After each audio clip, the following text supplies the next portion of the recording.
Hello, this is Sherman Blackwell, and welcome to today's program presented by Singing River Services. Thank you for joining us. My special guest today is Carla Brooks. Carla is the director for Singing River Services for George County for our George County program, which kind of mirrors pretty much everything that we do. Carla is doing an excellent job there and has been doing so for some time now, and I'm just like to bring her in on the program occasionally. Of course, our catchment area, as many of you have heard me say, is Jackson and George County for Singing River Services. There are, of course, 82 counties in the Great Magnolia State, and there are 15 regional community mental health centers. Carla, thanks for being here today.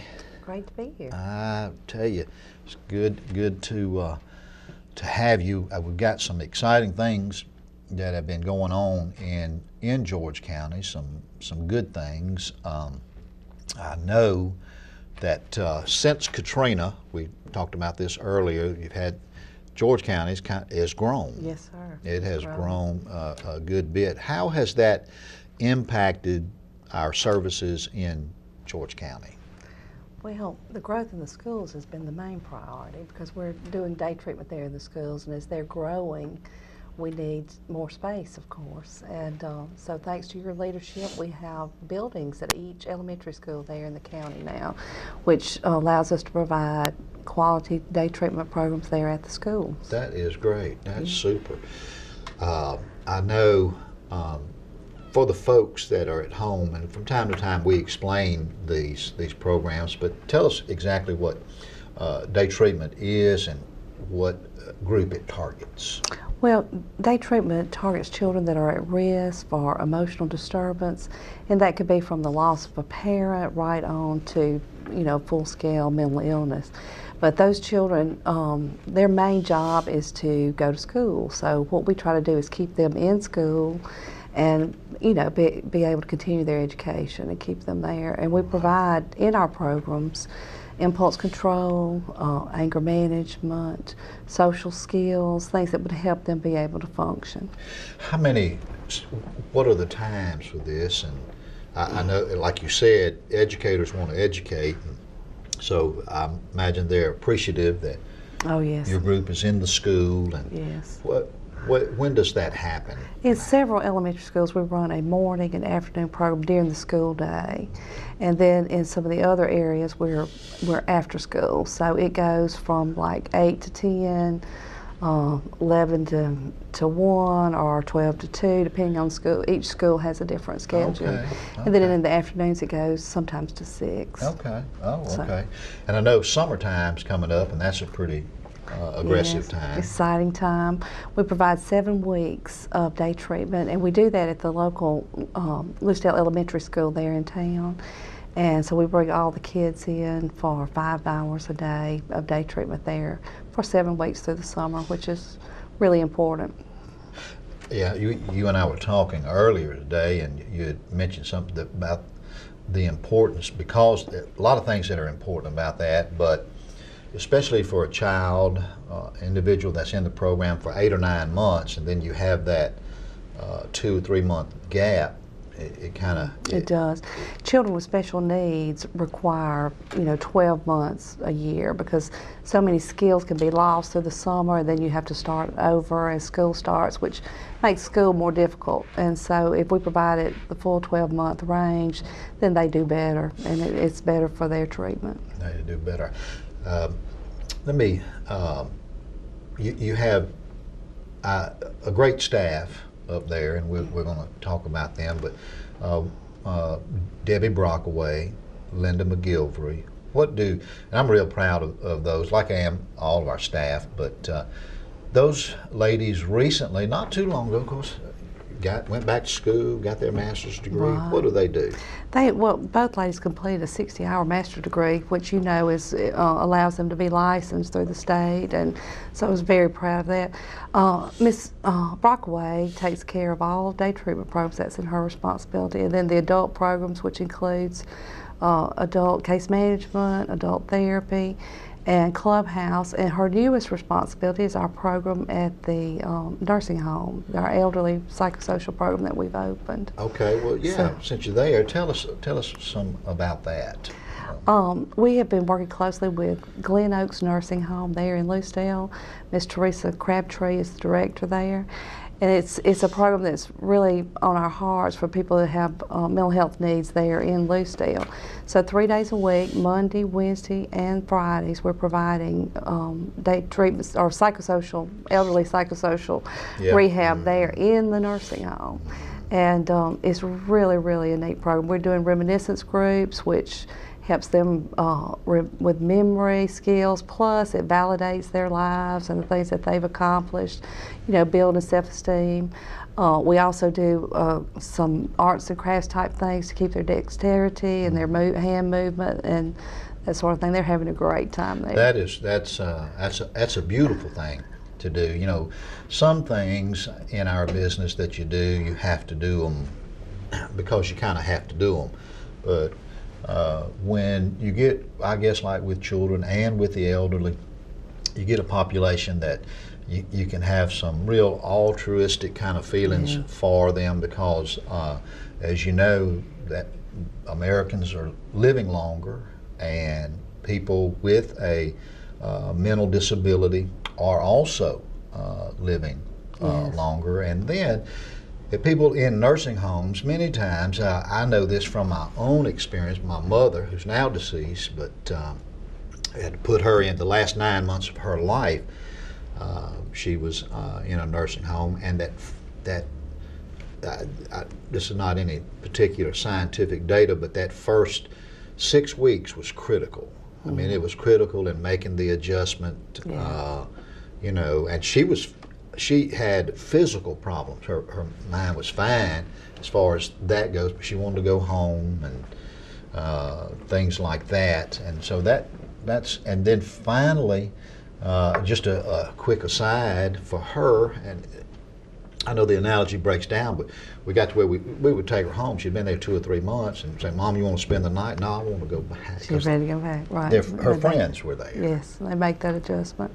But depression is a major factor there. And then, of course, there are people who have had mental illness, lifelong that benefit from the program. But depression is a big risk. It is. It's kind of a nursing home for them, even though a lot of people go in the nursing home and come out. Most do not. Most do not.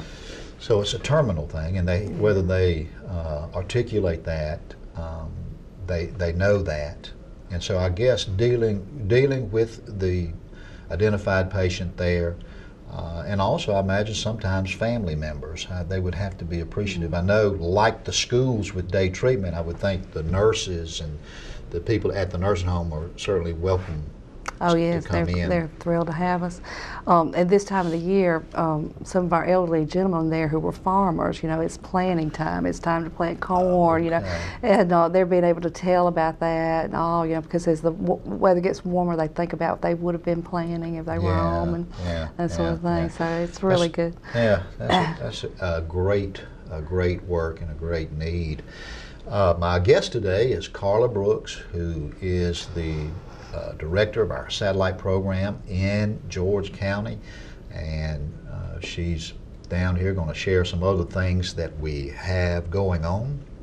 I'd like to take this time to remind you of the number that you see on the screen there. That number is available to you 24 hours a day, 7 days a week. That is our mainline number.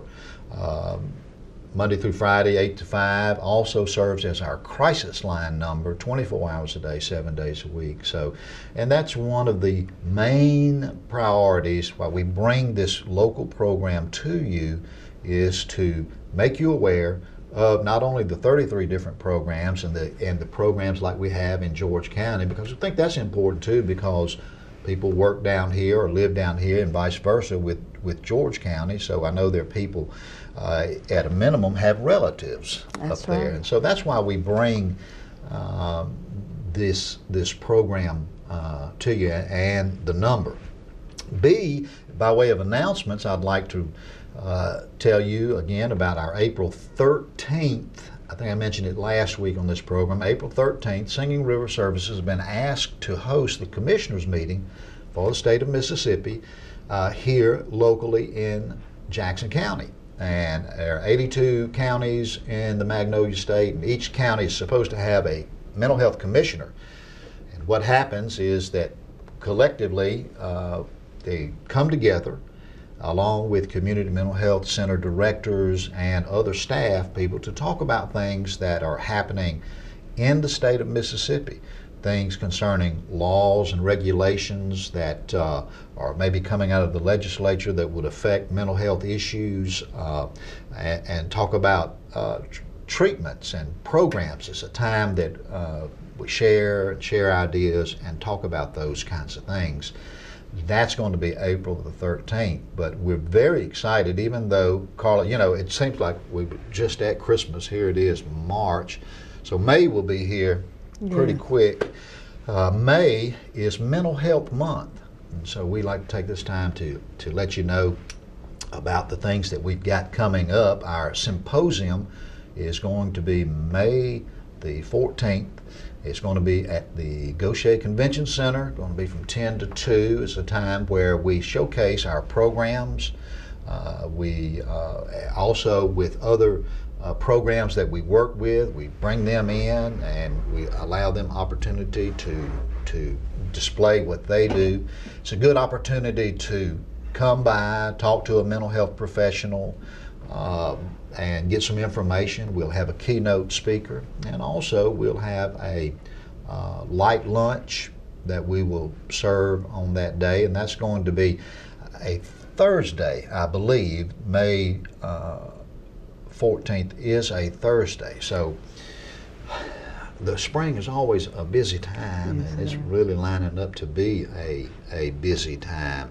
Again, my guest is Carla Brooks from our George County satellite facility, and she is my guest. And when we come back after these messages, I'm gonna get Carla to tell us a little bit about herself, how she got into mental health and what she's been doing since that time. She's been very busy, and there's some other changes that have happened in our George County catchment area, and we're going to talk about those things right after the break. But let me remind you before the break, get that pen and pencil and write that number down.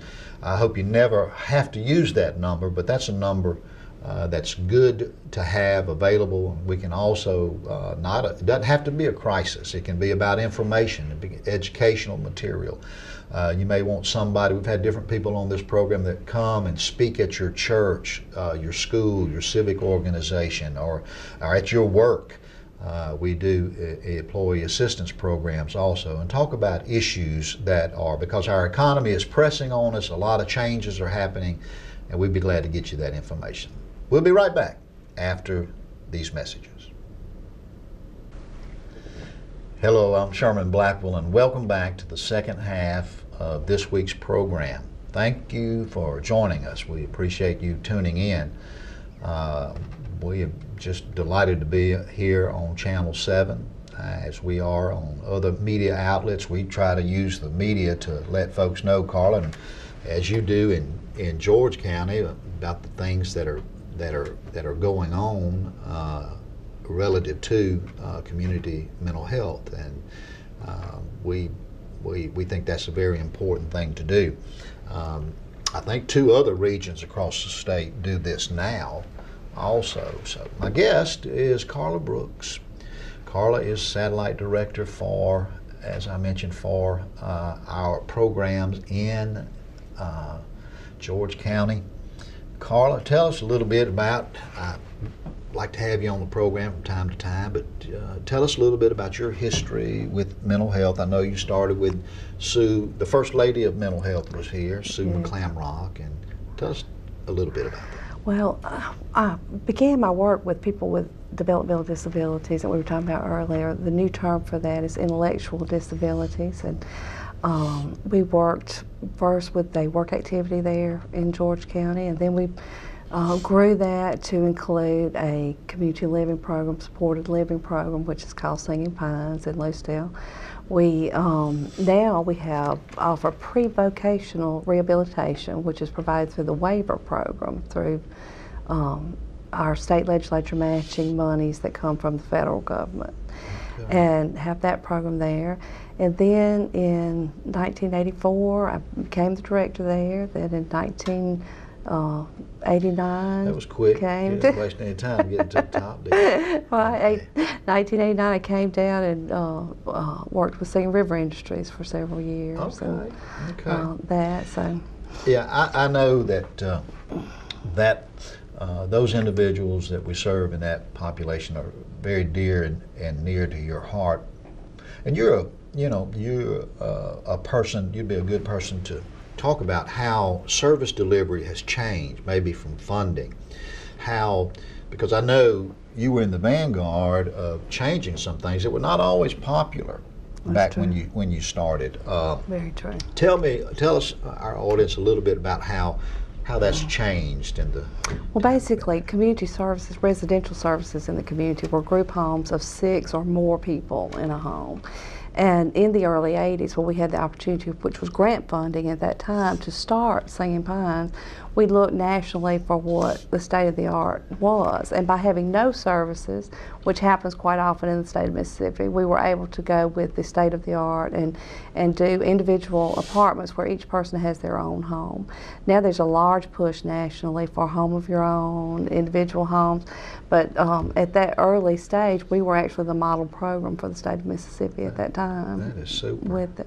And it's it's a wonderful way of life, the quality of life for people that have their own homes, and they're able to follow their own dreams, eat what they like without having to share and that sort of thing. Or be corralled. Exactly. Put into, Right. They decorate like they like and eat what they like. And how many residents are in Singing Pines? we have 8 people living in Singing Pines now, and we support them. They have their disability varies. Some is just helping with monthly bill paying, that sort of thing, right on to each meal, requiring support to prepare each meal, and we provide that array of services through the waiver program. Oh, that is so fantastic. And those 8 individuals, do they attend the work activity? Yes, and most of them also have jobs, which is our supported employment program, where they work in the community. We work at Wayne Lee's, Batson Brown, Pizza Hut, various businesses there in Lucedale. You've been very successful at that, Carla. You've done an excellent job, and I know you love all of the population we deal with, or you wouldn't be in this business, but I know that's near and dear to your heart. Yes. And to be able to do that, to have the life expectancy of an individual with a ID issue is going to be elongated because of their integration into society. Yes, well, and the quality of health care as well. But by moving into their own homes, their own apartments, and having those lives, as parents begin to pass away, then their life can continue without a major interruption. Early on, parents that chose to keep them at home, when they passed away, they almost always had to go straight to the institution. And that was really my motivation in trying to have something there, because I saw that happen, and it was pretty devastating. If you and I lost our parents or our significant people in our lives, had to move, had to change jobs, that's very stressful. So it really gives them long-term continuity in their lives. Yeah, that brings up an interesting thought. I've read somewhere, and you may have more data on this, but for Mississippi particularly, the number of individuals with intellectual disability that have never been seen, never received a service from a mental health organization or the Department of Mental Health, numbers in the thousands in the state of Mississippi. And so that is so, when you talk about when the parent goes on, then that individual who is a vulnerable adult is subject to the whims, and sad to say, a lot of people in the family, they don't, a lot of people do, a lot of people give good care, and that's wonderful, but a lot of people are just left. That's why it's so important to seek out some help and get some information. Absolutely.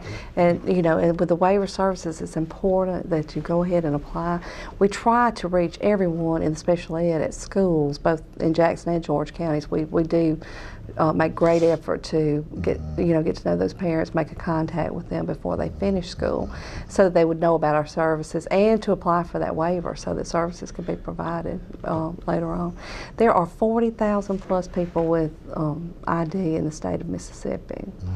So there is a great many that we're several thousand people that we're not reaching. That are not, and that's what we know. That's those that have been. You can count.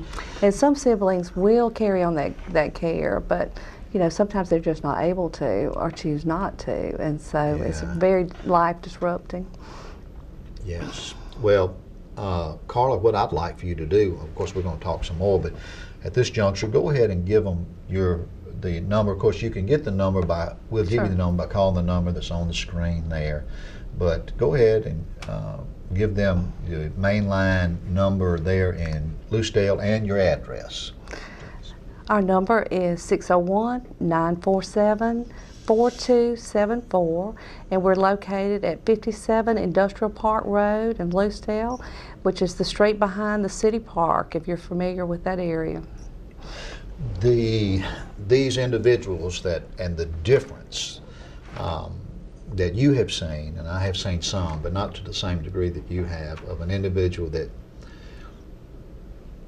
maybe was bound to their home for whatever reason, as opposed to individuals like at your work activity center. Right. Tell us what goes on there, what kind of business is happening there. Well, as we said earlier, some of them have jobs in the community doing the support employment, but they are at the work activity and pre-vote program.